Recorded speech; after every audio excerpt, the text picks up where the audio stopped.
Hey everyone, welcome to This Explainer. Today, we're diving into something incredibly raw. We're going to unpack a deeply personal, unfiltered narrative straight from our source material about sudden job loss, the grueling trial of unemployment, and ultimately, an absolutely incredible story of resilience and spiritual awakening. It's a roller coaster of a professional life that honestly, so many of us can probably relate to, filled with those soaring highs and, the really crushing lows. Right off the bat, I want you to feel the visceral shock of this moment. Listen to this. I remember that day like ice to the bark in the morning. Wow. This is the jarring, ice-cold reality our author faced during their very first sudden job redundancy. That heavy, sinking realization that they simply weren't the right fit anymore, and that the clock had just run out. It plunges us straight into the heart of this narrative, especially when you consider that literally moments before this, they were riding high, dreaming of total financial freedom. Section 1. The Illusion and the Fall. Let's look at how a dream gets shattered. Moving into Section 2, the agony of the hunt, the deep abyss of unemployment. And this brilliantly illustrates the sheer desperation of that scramble to regain control. In just a grueling 2-month period, the author sent out almost 80 different job applications. That is a massive, exhausting volume of effort. I mean, imagine waking up every single day, battling that inner turmoil and continually throwing your resume out into the void, only to get 2 interview callouts, and one of them they couldn't even find the venue for? The burnout must have been immense. So to quiet that awful, heavy, crashing sensation in their gut, the author practically weaponized every coping strategy they could think of. They used the numbers game theory, a tactic they picked up selling insurance, applying to at least one job every single day. They tried forcing a sense of progression by upskilling, trying to learn R and Python.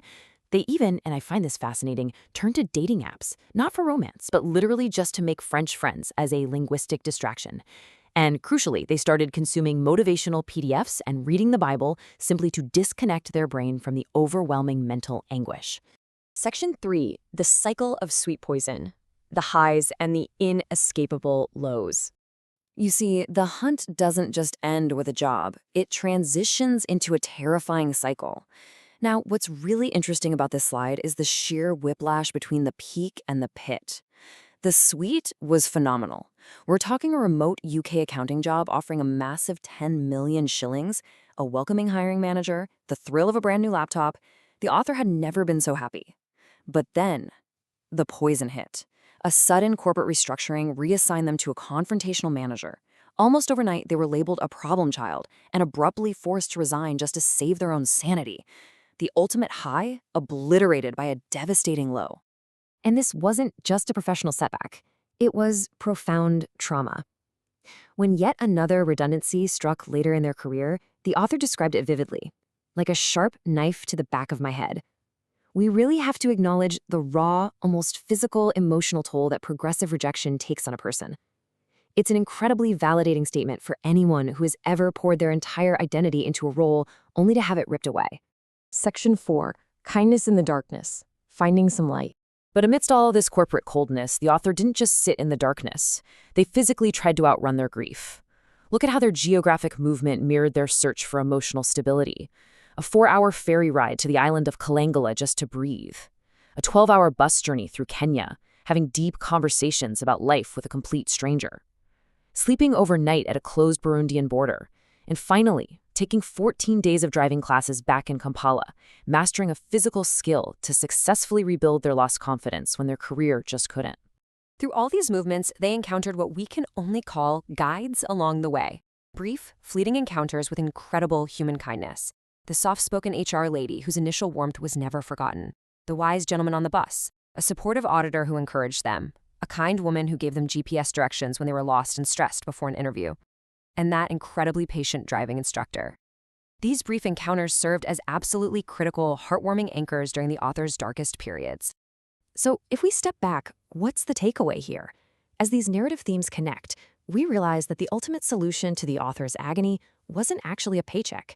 The tension of job loss was only ever truly alleviated by unexpected human kindness, and, as we're about to see, a much deeper spiritual resilience. Okay, let's dive into this. Section 5, a spiritual redemption. Stripped of their professional identity, exhausted by the hunt, and recovering from that sweet poison, the author experiences a profound theological awakening. It began with a deep dive into texts they previously hadn't fully understood.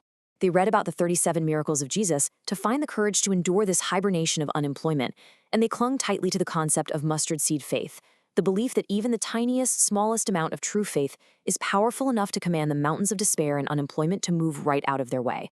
They even explored deeper biblical lore, learning for the first time in their 30s about the pentacle of King Solomon. This was a total game changer.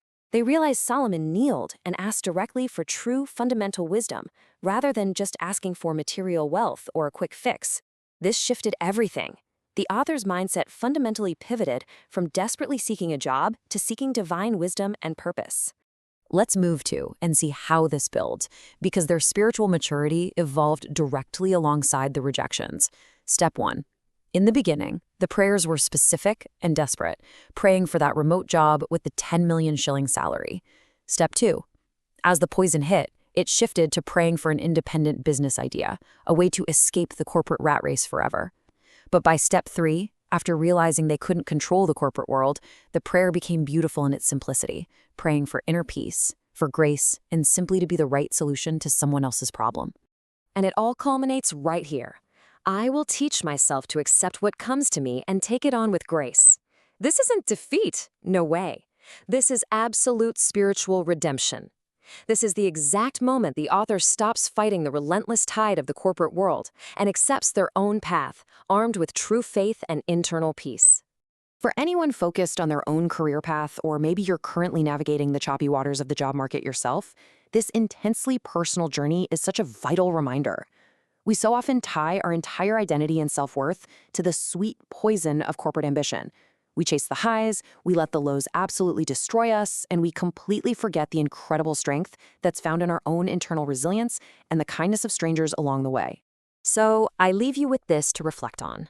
When the sweet poison of career ambition suddenly fails you, when the title is gone and the emails just stop coming, how will you find your anchor in the storm? Will you look to faith, to human connection, or to your own hard-won resilience?